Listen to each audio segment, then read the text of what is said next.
Welcome to the Pet Biz Project, the podcast for passionate pet business owners and entrepreneurs.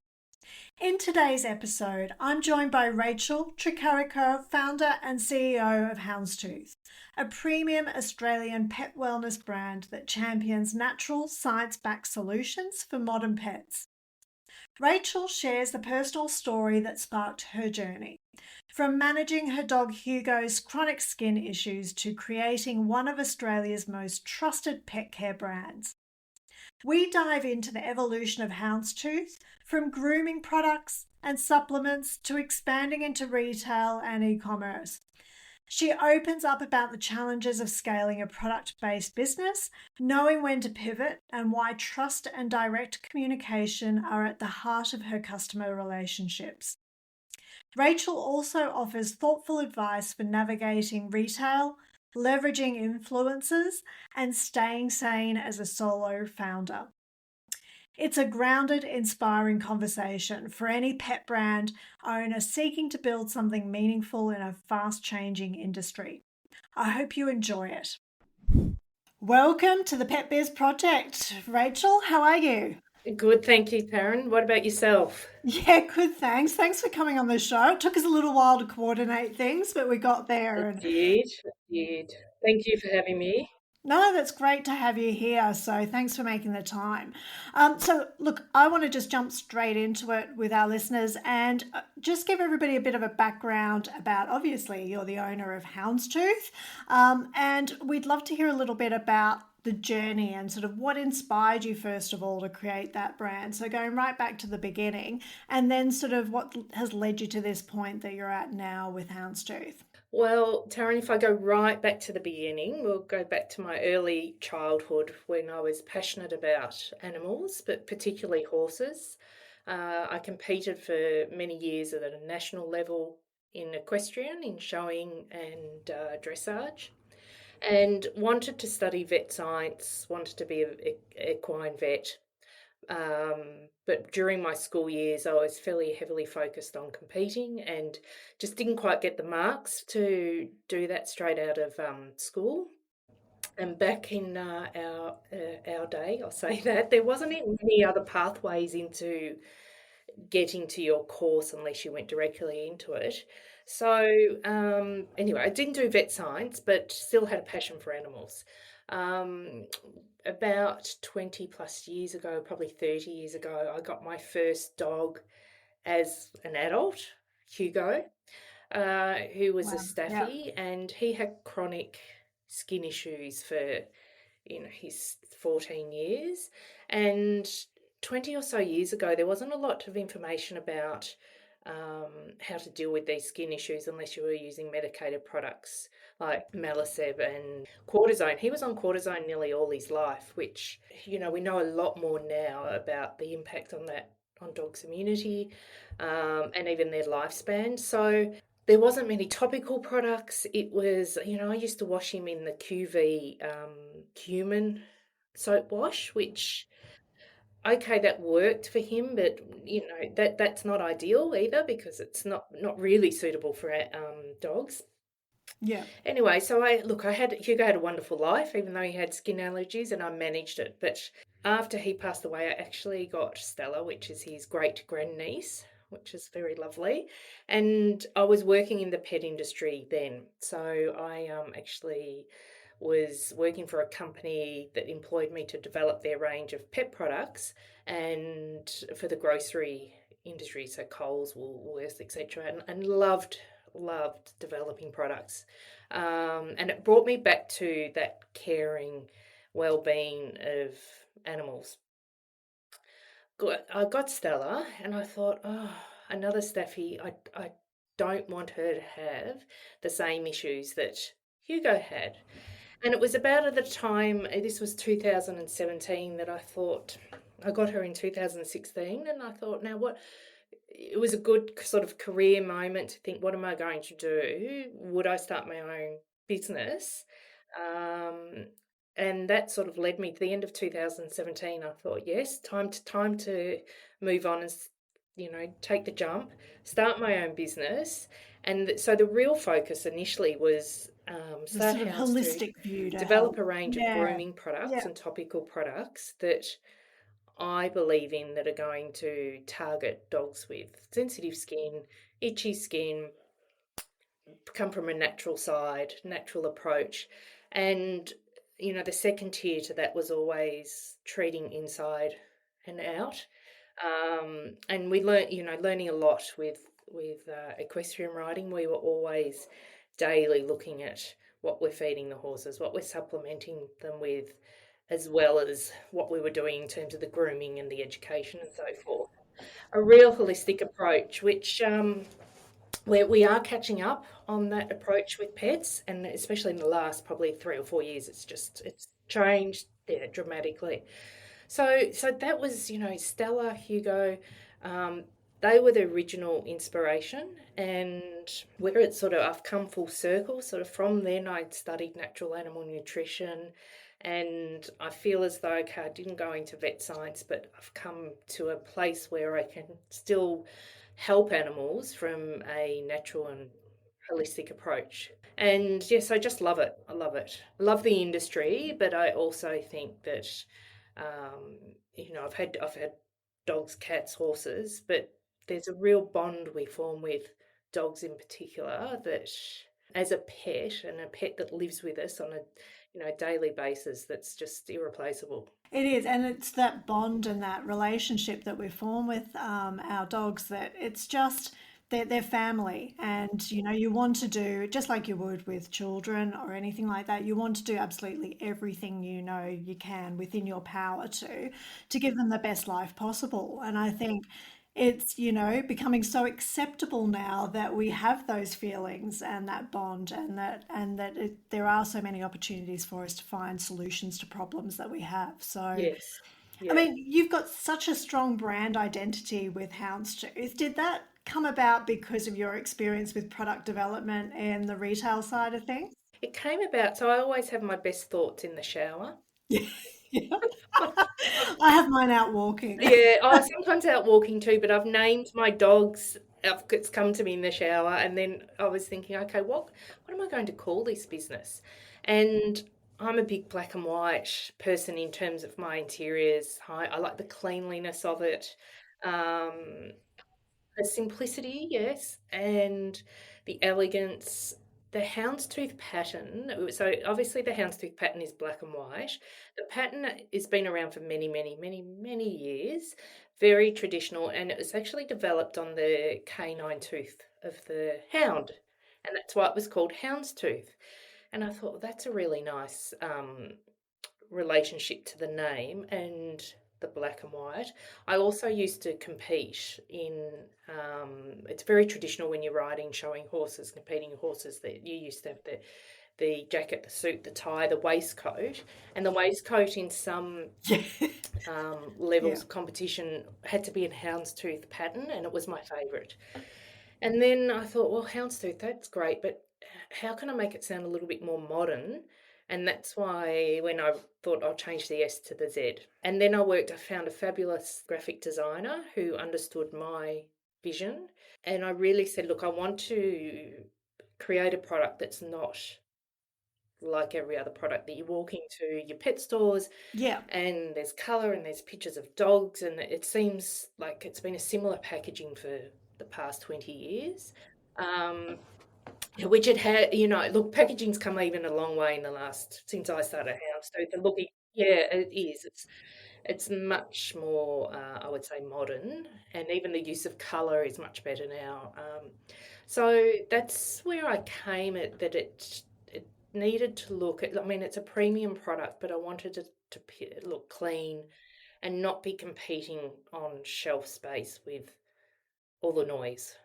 That was a strip back, and what you get is all natural ingredients, and that is it. And there doesn't need to be all this blah blah blah blah blah all over the packaging.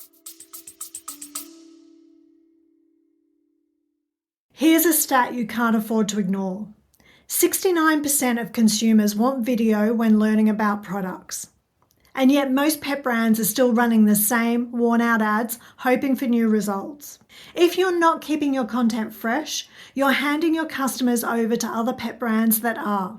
At PetBiz Creatives, we deliver a steady pipeline of authentic UGC and polished studio video for your organic and paid ad use. No stress, no scrambling. Fresh content isn't optional, it's essential. Book your free strategy call at petbizcreatives.com/video. Yeah, and your product range, how did that develop over the years? Like, did you just start off with a couple of core products to start with and then roll out new ones, or did you come out with quite a large I range? went in hard. Yeah, seem like putting a bit of pressure on yourself. I know. So I think that came from my experience with. So I was working with Warpro, which had Mm, Joseph Liddy Equestrian at the time, still does, which was a long established brand. Their pet range, we developed grooming accessories, which included bowls, collars, and leads, and so forth. So I had a lot of experience in yeah, what needed to be done to get those to the market. But initially, I went in with the grooming products. That was my first focus, and that was going to be the hero was having goat milk across all of the products. So there was the shampoos, the conditioning sprays, and then I had a topical spray for the skin. But I didn't think that was quite enough, which, in hindsight, I'm like, it was enough. yeah. So I also have beautiful bowls, marble bowls, which I was the first one to bring or create a marble bowl for the Australian market. And that came through contacts that I had in the interior design space. And they were beautiful, sold exceptionally well. And were, I think, the inspiration for the likes of Kmart and so forth that are doing the marble fake sort of copy bowls now. And then I also wanted to do a beautiful range of leather collar and lead, and that came from my years of horse riding and working with leather bridles and saddles.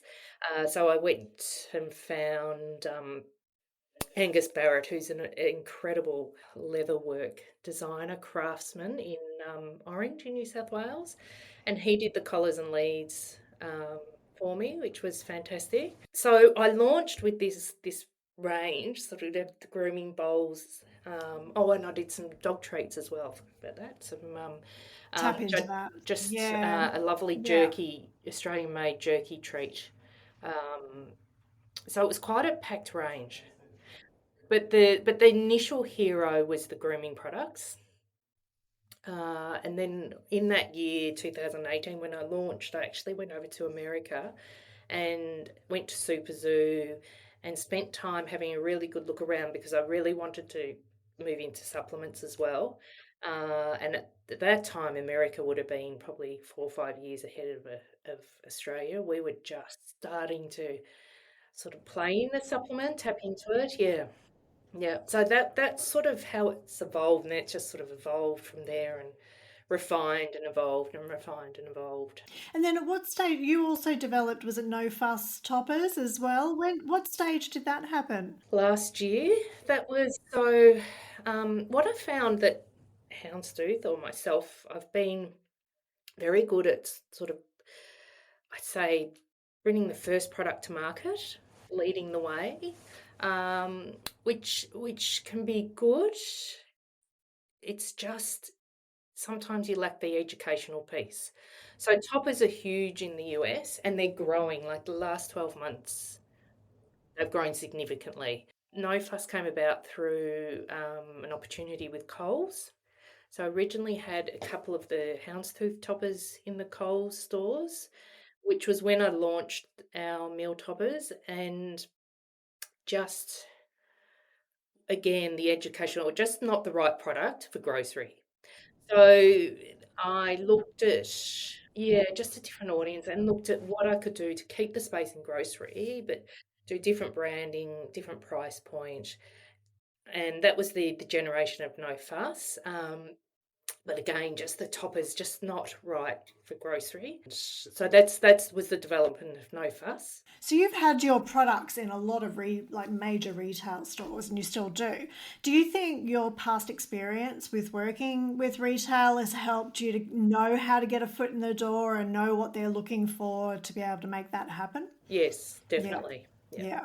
Yeah. Because it's one of the things that a lot of business owners, when growing their business, really struggle with, that taking that step and knowing what to do. So it's fantastic. Yes, my advice on that would be that as a business starting out, if you can get on board with a distributor that you think will help open those doors, that's probably a better way to get the support. Yeah. Yeah. Or if you can lean on any other founders like myself, if they're, I think if it's a non-compete product, any help I can give people because we're all trying to survive and there's plenty enough market and support each other. But yeah, and you've got to be persistent. Yes. Have a clear vision for where you're wanting to get to with your business, and that it is a viable business model, because I suppose there is a growing trend in brands that are just deciding not to go into big retail stores, just hone in on direct to consumer and just go all in on that side of things. So it's not necessarily the right fit for every business, is it? It's not, and you've got to be able to scale the products. It takes a lot, if you've got two or three products that have gone into 200 stores, you've got to be able to finance the stock. Yep. So that can cause another stress as well. It just depends, I guess, the vision of the business and what support you've got around you, what cash flow is like. Yeah. I mean, you obviously have a lot of experience, and I suppose one of the things that I hear a lot from business owners is that we're living in a very fast paced world these days where you can't just stick with a certain business model and just know it's going to be okay for the next 5 years. We're pivoting all the time, we're coming up with new ideas. In your experience, it's difficult to know the time to, like, when it's time to pull the plug on a business idea and go, look, it's just not working, it's not viable, I just need to call it quits and move on, and go in a different direction. Or no, I need to double down and just push on through and really, make this work. In your experience, has there been any pivotal sort of moments or realizations or key metrics that you use that sort of help you to know whether it's worth pursuing and continuing on, or whether just to give up and change tack? I always look at sales as my first metric. If it's not Okay, selling, yeah. it's What's the not point? selling. But interesting you say that. So on the flip side of that is our breath and oral health supplement was one of the first ones in the market that was a supplement. Now that was ranged in Yes. retail. It was deranged because it didn't sell as much as it should have over the 12 months. Since then, there's been a number of other companies that have produced a similar product, and there's been more education around it. Now, that was marked for deletion, and now it's one of our best sellers. And it is hard as a small business to get, you've all that education out as one person. It's got to be, it's sort of a unified sort of education across the industry. But definitely, yes, if things aren't selling, that for me is it something you want to continue with? And it might be the audience, the audience that you have it in front of isn't Yes, necessarily, like you were saying with No Fuss and Coles, like, it's not that it's not a viable product and not a viable growth to it, but it's just been placed in front of the wrong audience at the wrong place, wrong time, sort of thing. yes, yes. So yeah, I suppose it's those kinds of things where you can't just rely on sales as a metric to go whether I cut this or keep it. It's looking at many different factors. It is, yes. And you've got to, I mean, it's a lesson that you've got to sort of take away and think, okay, you get the wrong audience, the wrong market, maybe not enough education. Is it better to distribute it elsewhere? Pull the pin, re look at it, formulate it, so forth. But look, touch wood, I haven't had too many mistakes like that. Have there been, like, especially in the last 5 years, have there sort of been any moments where you have sort of, thought, oh, I would have done that differently, or I maybe jumped, made a decision too quick or something on that? Definitely wouldn't have introduced so many products at the start. That would have been, I would have stuck with the grooming and focused on that. And I think sometimes having a broad range like that can dilute your resources to different categories. It's very easy to just promote if you're just selling grooming products. That's all you're talking about. Um, so that's sort of, it's actually been, so the last 12 months has been tough in retail for everyone, the big boys as well as the small businesses as well. But it actually puts that pressure, has given me time to think, okay, what's not working, what is working, where you actually allocate the resources because it's really important, and what does Houndstooth represent? What does it represent to me?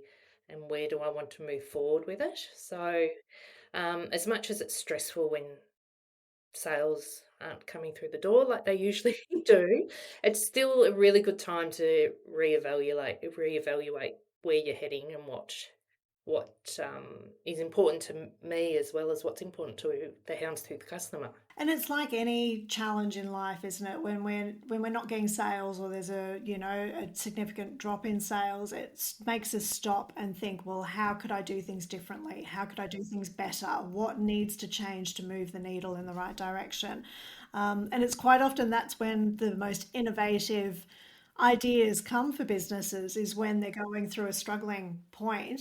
That's actually, the border of that transformation for, going in a new direction or coming up with a new idea. Yes, and try not to. It's, as a founder, is not to have an emotional attachment to products.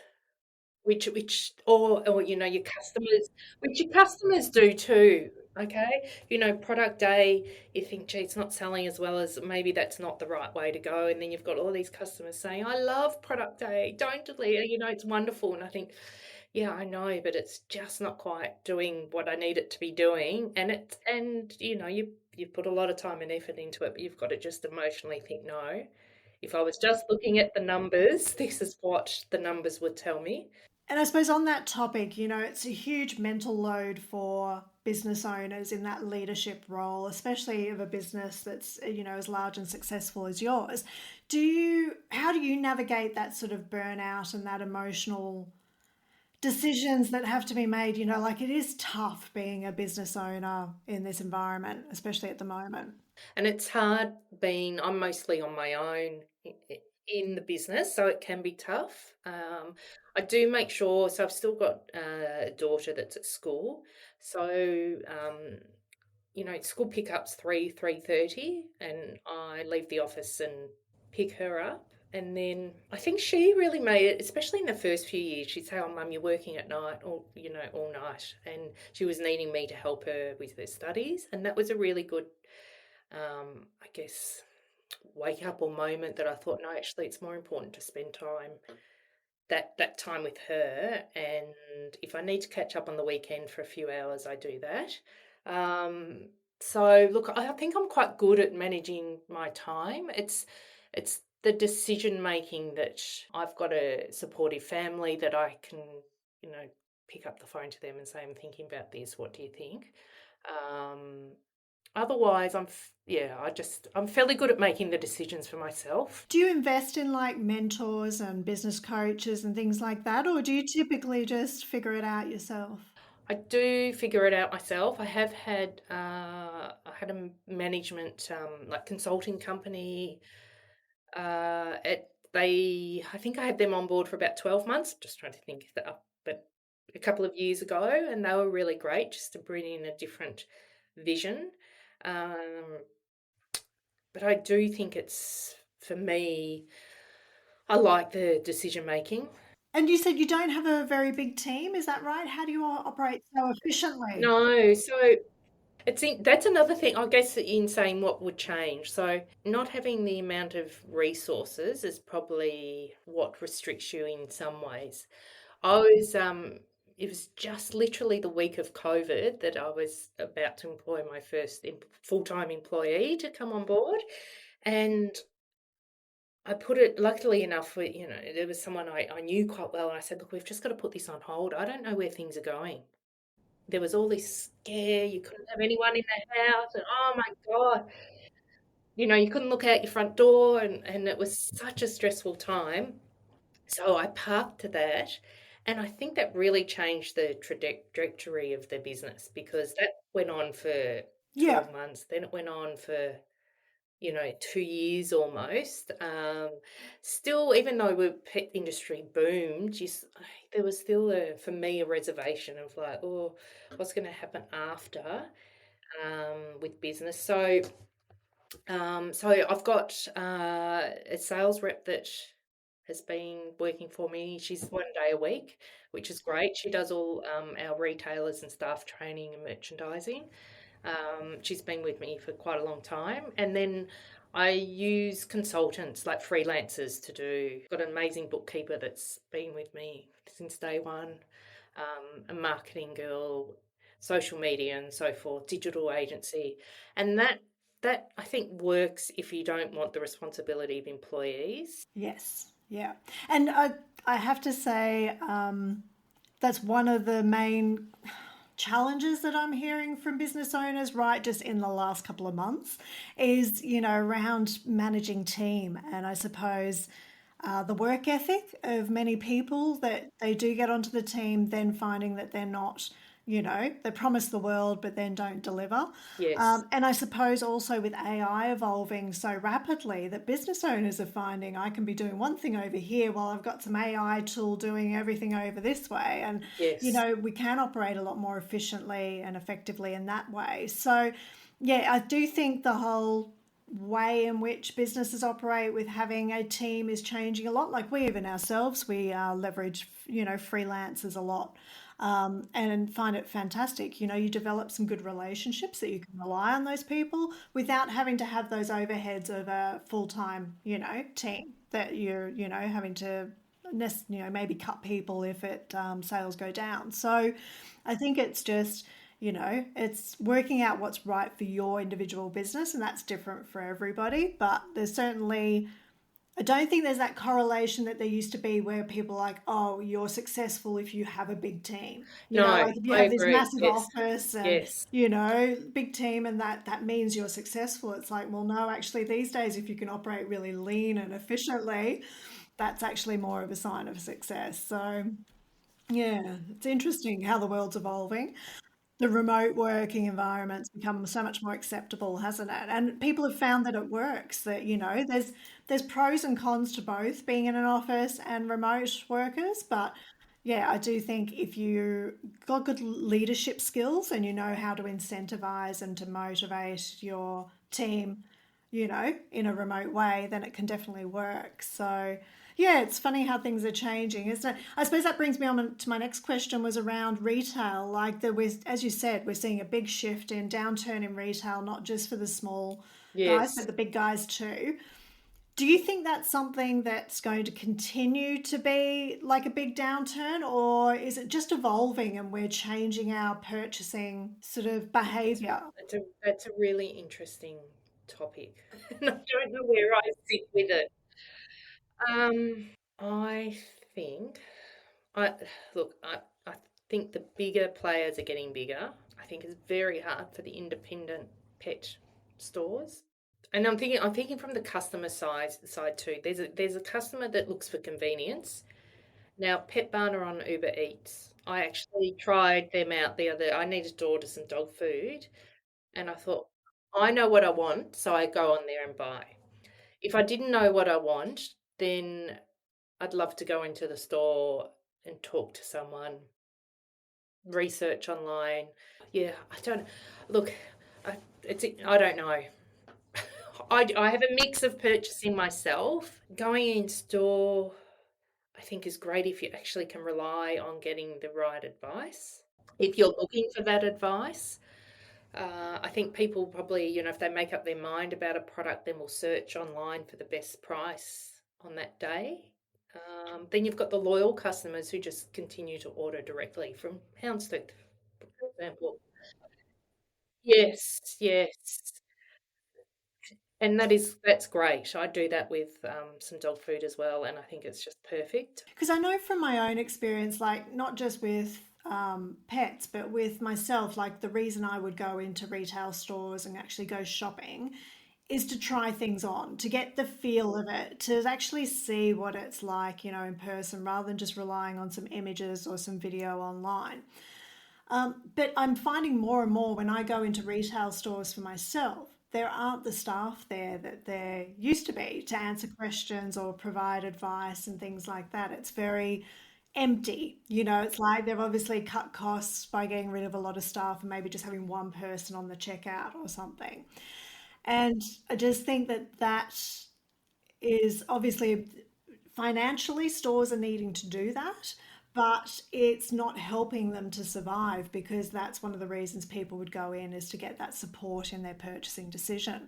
So for me personally, it's pushing me to go online more and to do a hell of a lot more research about what I'm going to buy before I buy it. And then I might be more likely to take the risk of just buying it online with a good returns policy if I need it in Yes. place. But it's funny how yeah, there's definitely, I think, consumer behavior is changing dramatically in a very rapid rate right now. And it's just, like with the AI tools available now, where you can take an image of your dog and then try different coats on the dog, just online and things like that.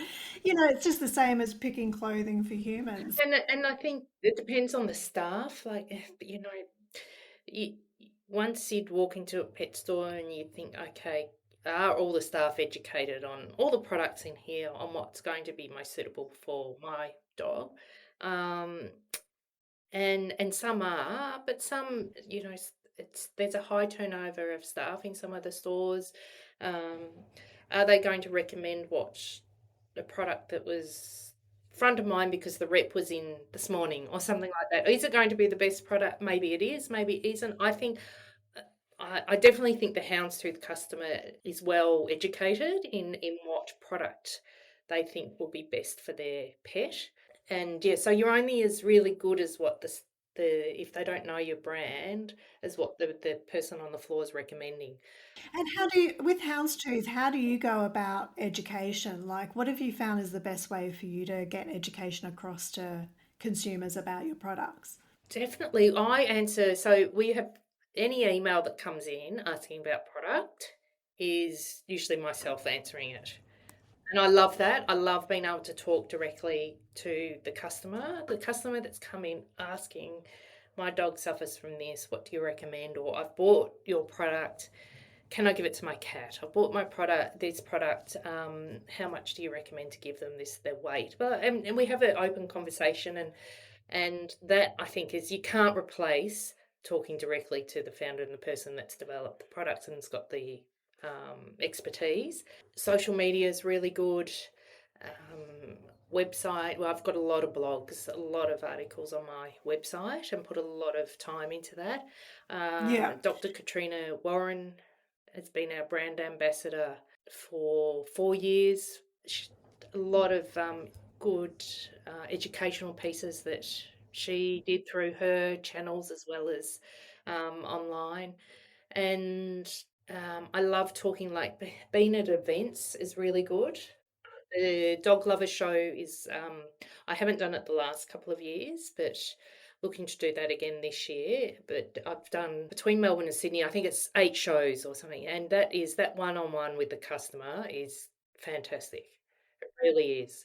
I mean, even if you go into those shows, the festivals and things, without the intent of necessarily sales being the ultimate outcome you're trying to achieve from it, but just the feedback and the community engagement that you get from people, I suppose, hearing what they're looking for and um, Yes. what they think of the products and things like that is so Yes. valuable. Yes, and look, I'm just about to start working on a new website, which will be even more educational. So that's going to be really exciting in the next few months.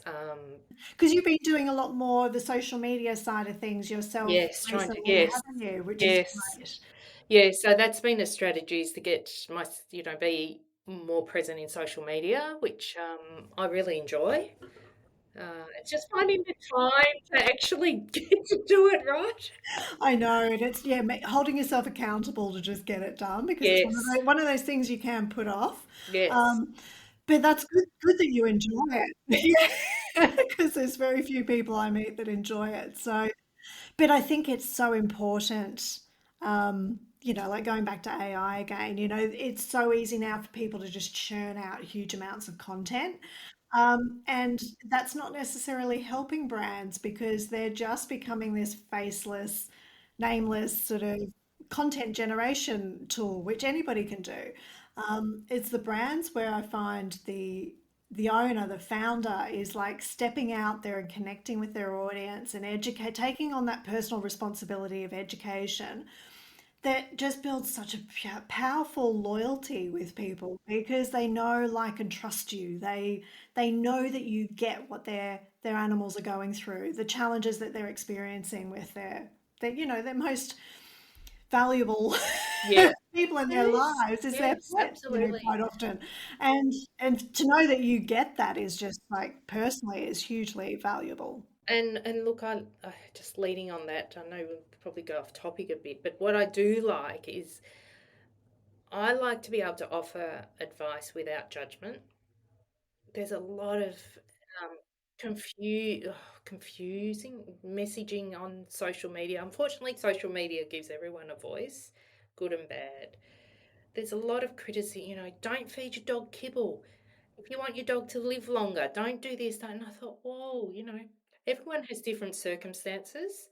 They're trying to do the best they can for their animal given their circumstances.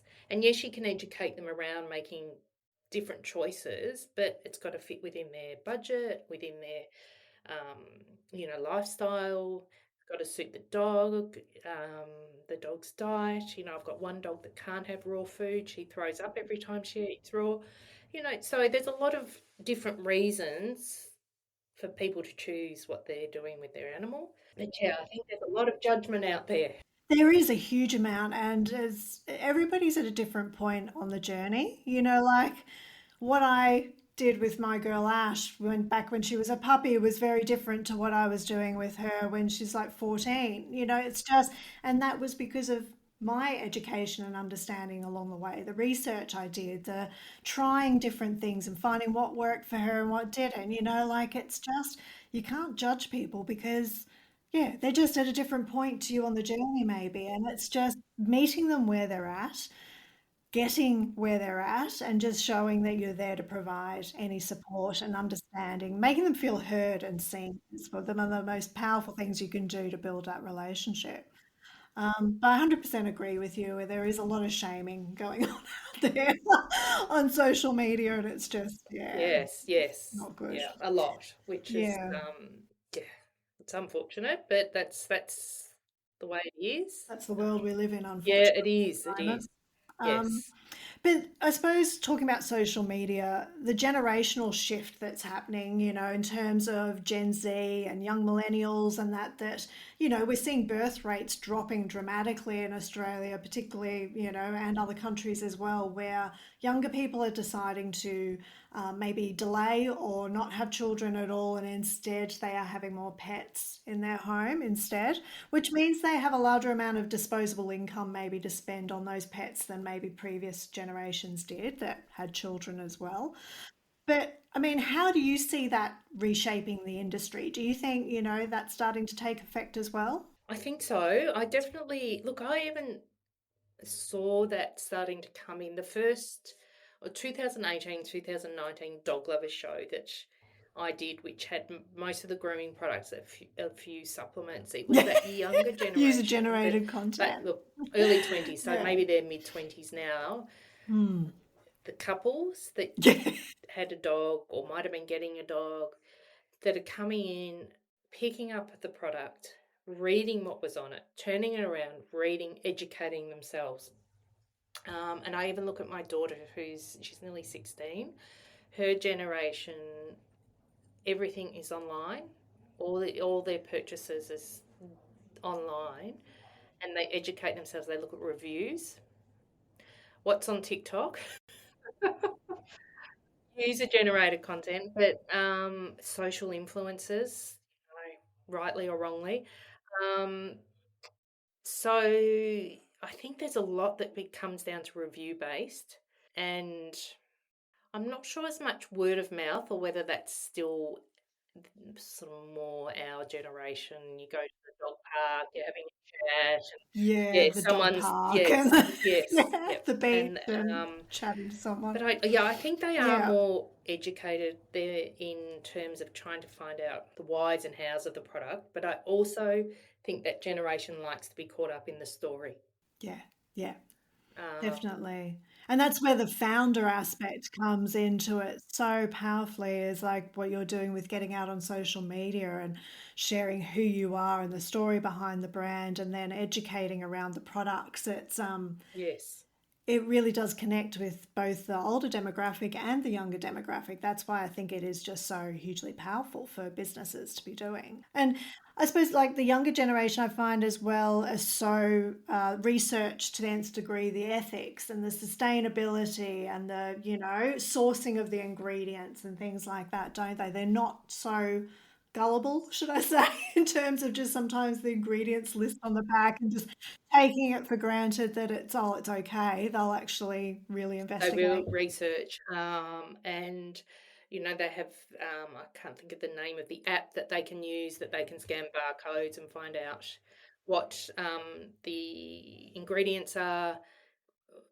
What the app, whether it's biased or non-biased, but what it recommends in terms of is that harmful chemical ingredient, blah blah blah. But yes, they do, like even in packaging, they're looking for more sustainability, the sourcing of the ingredients. That I remember the days when we didn't even have a recycling bin. So Oh, we're showing our age then. for us, yeah, I know, God, I know, but that's Yeah, how far we've come. I know. Really, yeah, yeah.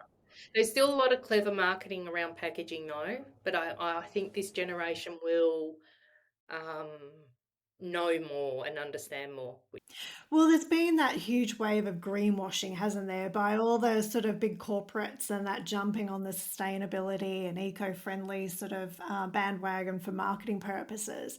But I think I'm certainly seeing a little bit of a shift in that they're not getting away with it like they used to. Everybody's becoming a little bit more conscious and aware and a bit more savvy in terms of researching, well, where does the money go when I purchase this product? Who's it actually going to? Is it like, a small business, founder operated still, or is it some big corporation that actually you've got to look like five corporates down the line to find out who actually owns it? Yes, yes, yes. And it's evolving. It's evolving for even ourselves. Just looking at packaging, what we were packaging in 5 years ago, is that still the right packaging? Is it still sustainable? I went through it, looking at different packaging for the meal toppers to what they're in at the moment. And at the end of the day, you've got to protect the integrity of the product, as well as, if you're selling into retail, is making sure that the packaging's suitable for the retail stores, whether it's shelf space, hang sell, things like that. So you are dictated, if you're not just selling online, by retail fit as well. And then you've got things like you're also on Amazon and those kind of product marketplaces and things like that. So do you have to take that into consideration as well? Or is that just sort of fall under the sort of online e-commerce Online, space? yes, Yeah. yes, it does. And have you had a good experience with getting your products out there on Amazon and the different marketplaces? Amazon's been the last 6 months is just the growth in Amazon is fantastic. I use it myself, to be honest. I had a kettle that broke, an expensive one that I loved. And I'm like, what can I do without a cup of tea? Forgetting that I can actually use the microwave, and think I'm not a big microwave user. And I'm like, oh my God, I could use a stovetop. I had a blonde moment going, oh my God, I haven't got a kettle. Anyway, I jumped on Amazon and it was there the next morning. And I'm like, oh, it's so easy. Um, so look, I think Amazon, we supply into the warehouse in Amazon. We don't do drop shipping. and that works really well. But it's a fairly look. It's hard to compete in that space unless you've got all the bells and whistles and Every other box it tick. does well, but Yeah. it's a competitive space and it's a very unemotional Yes, purpose, yeah. Well, that's really. where it's very different, isn't it, to like your Yes, Shopify or WooCommerce yes, site or something like that, where you can have that emotional drivers. You can have the education and the personalization in the shopping experience. Whereas, yeah, Amazon, you're more just, okay, they know they want it, they're going and buying it, they're just getting it with all their other things correct. and getting Yeah. quick delivery. And I look at reviews on it. Like, so for buying the kettle, I actually took my time and thought, right, I'm going to read the reviews. I went with the brand that I knew, but and the reviews because that's you haven't got a lot to rely on with No, Amazon. Is no, but it is because it is such a huge marketplace, you do have an enormous amount of reviews, so you can get a very clear picture. There's not those sort of bias or spikes that, it's just because there are so many, you can get a very clear understanding of what it is that you're purchasing. So and it's, the conveniences. That's cost and convenience is the main reason I'd say people are purchasing through Amazon. and I suppose with AI and ChatGPT, are you using things like that? Are they helping you Oh to be able to yes, operate more my efficiently? best I friend. think we've all just got that little, it's like having it sit on your shoulder, It isn't is. It it? is. Yes, that's my stuff. You go to. I know. It's probably underpaid. Yeah. Um, yes, I use it. I use it a lot. Hmm. I actually went into a course last week that the City of Stonington ran on AI and digital for the business entrepreneur. Um, my look, I love it. My concern is protection of privacy. It's really, how much do you put on there? But I think it's a very powerful tool, and it's yeah, that you can't replace things that I might have like, pictures, presentations, things like that. Popping my ideas and say, can you please just put this in a presentation, and it'll spit something out in 2 seconds, literally. Or website, I'll put in website. Can you, look at, say, all the dog treats in Australia and tell me where the gaps are, things like that. You've got to be still sift through it and go, okay, does that make sense to me? Being in, but it's quite interesting. You go, oh. It can be very positive though. I try and like everything I say to it, it thinks I'm wonderful. Very polite, isn't it? And the Very tone of voice is sometimes like, okay, I'm just going to just yes. chill it out a little bit. Yeah. For sure, that's a wonderful idea. Towards You're you, going to yeah. take over the world. Okay, Yeah. good. I find it is an amazing, like you still have to put the right inputs in. You Yes, still got to have that like 5 or 10% that you're sort of guiding and very much. directing and putting your experience and knowledge and stuff into it. But Yes, then it does the 80% of the work that we used to have to, do. And then yes, it's really just tweaking and optimizing and, getting it just right how you want it at the end. So it just saves us I'd say like we're doing 20%, it's doing 80% sort of yes, thing at times. yes. Would you think how much that's changed in just this year? Like how it's going to rapidly change going forward. It is sometimes I'm like, just don't think about it too much. It's too scary where it's going. But I do think it's at the moment it's an amazing tool. But I'm finding there's a lot of overwhelm. Both, I've experienced it myself, but also business owners I'm speaking to that they feel inadequate, that they should know more about all the AI tools that are out there and how to use them and how to leverage them in their business. But you have to be doing that all day, every day to try and keep up with what's available to you. I think you've just got to think what are those key things that you're spending a lot of time on that you don't want to be doing, and maybe researching, well, are there AI solutions there that can help me, reduce the amount of time I have to spend on those activities or get rid of them completely. So otherwise, you just get overwhelmed. Look, I found it a wonderful tool, but I don't think it'll be that long before we actually do have robots cleaning the house. And Lawnmowers and stuff like that, all robots. yes, the presentation that I went to, or the yeah presentation last week on AI, the presenter showed a video of Uber air taxis, and I think it was it's probably generated through AI, but tall, skyscrapers and traveling by these little helicopters and parking there, and it looked so sci-fi. That made me feel very sad. I thought, I hope I'm not around for that. I just thought, what are we doing to this world? I know we're not thinking of the consequences. We're just on You've this moved so rapid far away from cycle. nature. Yeah, I know. Yeah. It is very sad. And like things like Yeah. with Tesla and the driverless cars, that are already operating in New York City and things like that. There's huge opportunities because people will be able to like use the car when they want to use it, and then when they're not wanting to use it, they can send it out to be a Uber and earn money through it. So we'll have these opportunities to have, income from many different sources, but you just wonder at what cost, like it's just going to go in a way that I don't It's know. frightening. Well, it's out of Huge cost. control, sort of thing. Yes, Yeah. I say bring back the horse and cart. Yeah. That's what I felt like when I was watching this, and I thought Yeah. that's really sad. And Yeah. I hope it's not even around for my daughter's time, because I just think it just doesn't look like the world anymore.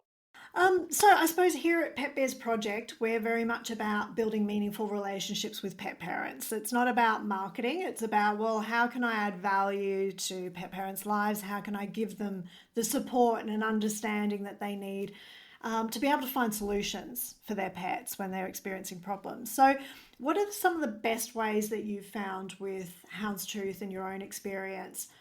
With pet brand working, owning a pet brand, what's been some of the best ways that you've built meaningful relationships with pet parents? Uh, Through communication, direct communication, giving them a brand. One of our key things that when we look at our marketing strategy or business, what does Houndstooth represent? And trust is one of the key words that keeps coming up. So I think it's giving them the information, whether that be across socials, website, on the product, EDMs, our presence in the retail market, our presence at pet events, dog events, is to give them a contact with someone like myself, or even about my rep that actually has a wealth of information, believes in the product, and gives them a link to sort of that trust that we wouldn't recommend something that we wouldn't use on our own pets. And um, I would treat your animal the same as what I treat my own animal. So I think that builds the relationships. I've got, I reached out, the first Dog Lover show, I reached out to the Insta Poochers. It was the first time they had the Insta Pooch stage, where they have a group of, I think there was about 20 dog influencers. And there's about 6 or 7 of them that, from that original reach out, that tried my grooming products, that I still have on board and believe in Houndstooth, work with me. They come to my photo shoots. It's the trust has been formed over the quality of product to start off with, and me forming a relationship with them. So, and I think that's building, for me, building the relationships. Because I know how hard it is to sometimes keep relationships going with influencers, it can be very difficult. So how did you do with that with the influencers? You've just kept up really regular contact? Yeah, so I originally went out to them across Instagram and said, "Hi, I'm going to be at the dog show. I'm launching this product. Would you like to try the product before the show? And then give me your feedback, talk about it at the show, etc., etc." And out of 24, I think there would be about 15 that came back and said yes. They Okay. wanted to know more about the product, and said yes. And so through the show, it's the best thing I could have done. Everyone kept saying to them, "What are you using on your dog's coat?" And, "Oh my God, the dog smells so good, looks so good. Oh, it's this new product, Houndstooth." So they'd all come over to the stand, and that just evolved. And then they were in the Sydney show, and we worked together then. And then I thought, okay, maybe the ones that I think I've got a really good alignment with myself, because I think that's really important to actually be able to work with the dog owners. Um, they all came on board on like a contract as brand ambassadors. and been on and off.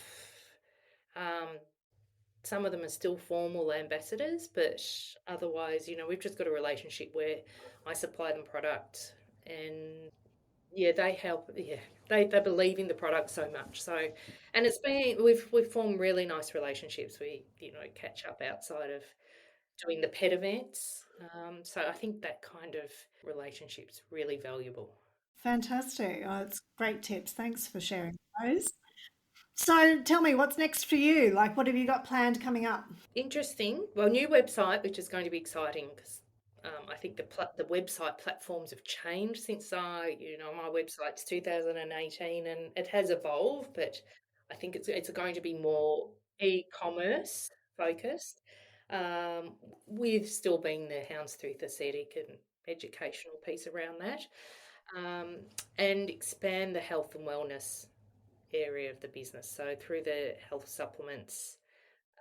I'm also working on the grooming products. I've been working on a new ingredient which I think will be really exciting, which targets the skin and the skin microbiome. So, yeah, some exciting stuff coming. Mm, Fantastic. I can't wait to see it. I'll be thank you. watching. Thank you. Thank you so much for joining us today, Rachel. Thanks. Well, if anybody wants to get in contact with you, what's the best way? The best way is to email. So you can either email support@houndstooth.com.au or Rachel, Rachael @houndstooth.com.au. Great. We'll pop those in the show notes anyway, if anybody's wanting to get in touch with you through that. Okay. Thank you so much for coming on the show today. I've absolutely loved having a chat. I could sit here all day chatting, to Yes, be honest. But we've got work to do, haven't we? So we I have, just want to yes, get back to it. yes. But thank you so much for being on the Pet Biz Project show. Thank you for having me. I've really enjoyed it. Thank you for tuning into today's episode with Rachael Tricarico from Houndstooth. I hope you enjoyed hearing how she transformed personal challenges into a purpose-driven pet brand and the candid insights she shared about launching in retail, managing lean teams, and connecting deeply with pet parents. Rachel's approach to education, empathy, and holistic pet care is a refreshing reminder that success isn't just about growth. It's about staying true to your mission and showing up with integrity. If this episode resonates with you, be sure to follow the Pet Biz Project and leave a quick review. It really helps us reach more passionate pet business owners like you. You can also follow us on social media for sneak peeks and behind the scenes updates. Thanks for listening, and as always, keep building, keep connecting, and keep putting pets at the heart of your business.